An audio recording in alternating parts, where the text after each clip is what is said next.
The strangest person in the premiere does not ride a dragon, wear a crown, or survive a naval disaster.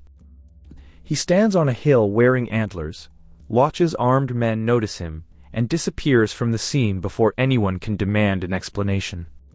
The episode does not identify him in dialogue, but the figure matches the legendary green men associated with the Isle of Faces in the God's Eye. That location is not random scenery. It is one of the oldest sacred places in Westeros, and it sits beside the future collision course of Daemon and Aemond. So, was this only an Easter egg? Possibly. But the show chose to make ancient mystery physically visible at the exact moment modern war enters its territory.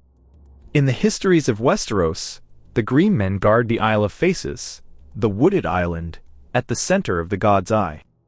The pact between the first men and the children of the forest was made there after generations of war. The island's weirwoods were carved with faces, so the old gods could witness the agreement, and the Order of Green Men remained to tend and protect them. Later stories disagree about what the Guardians actually look like. Some give them green skin or antlers. Skeptical maesters reduce the antlers to ceremonial headdresses. The reliable point is not their anatomy. It is their function. They are keepers of memory, sacred boundaries, and a peace older than the Iron Throne. The show proves much less than the lore invites us to imagine. An antlered figure appears near the campaign around the God's Eye. The men see him and react. He does not deliver a prophecy, use magic, identify himself, or visibly alter the battle. Cast discussion after the premiere confirms that the production treated him as a green man, but that still does not prove supernatural intervention. This distinction matters.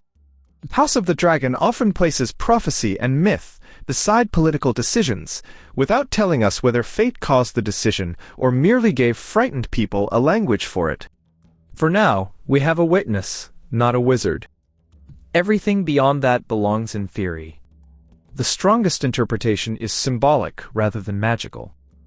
The Green Man appears because the war has reached ground associated with an ancient peace. The first men and children ended a devastating conflict by accepting limits. The Targaryens are doing the opposite, turning every boundary into another battlefield, and treating living creatures as proof that limits do not apply to them. An old guardian watching soldiers march past can therefore function like a silent verdict. He does not need to stop the war. His presence reminds us that Westeros contains memories longer than any dynasty. The dance feels world-ending to its participants. To the God's Eye, it may be another generation failing a lesson carved into trees. The second theory is that the Green Man prepares us for Daemon's relationship with the God's Eye. Full Fire and Blood location, spoiler. The lake becomes central to the final confrontation between Daemon and Aemond above the God's Eye. The series has already connected Daemon to visions, weirwood imagery, and the possibility that history is larger than his appetite. Placing a green man near the coming battlefield could signal that Daemon is approaching sacred territory where personal ambition will be measured against something older. It does not mean the green men arranged the duel. The warning sign does not drive the carriage. But writers place warning signs where they expect us to remember them later. Now the wild theory.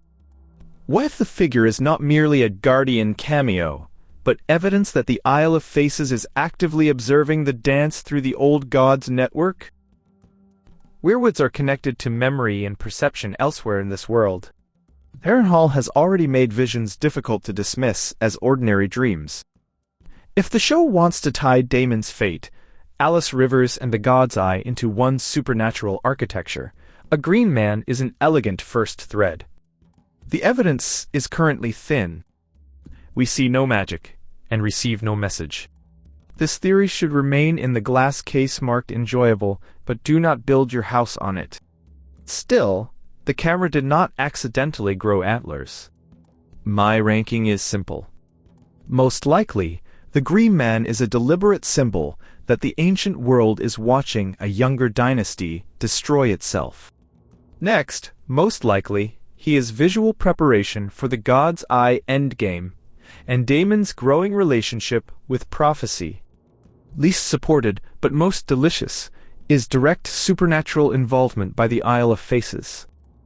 The next test is repetition. If antlers, where would faces, ravens, or silent observers appear whenever the God's Eye campaign advances, the cameo is becoming a pattern. If nobody mentions him again, the symbolic reading still survives. An Easter egg rewards recognition. This image does something more interesting.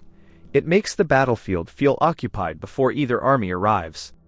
Was the Green Man only watching the war, or was the show warning us that the God's Eye is already watching back?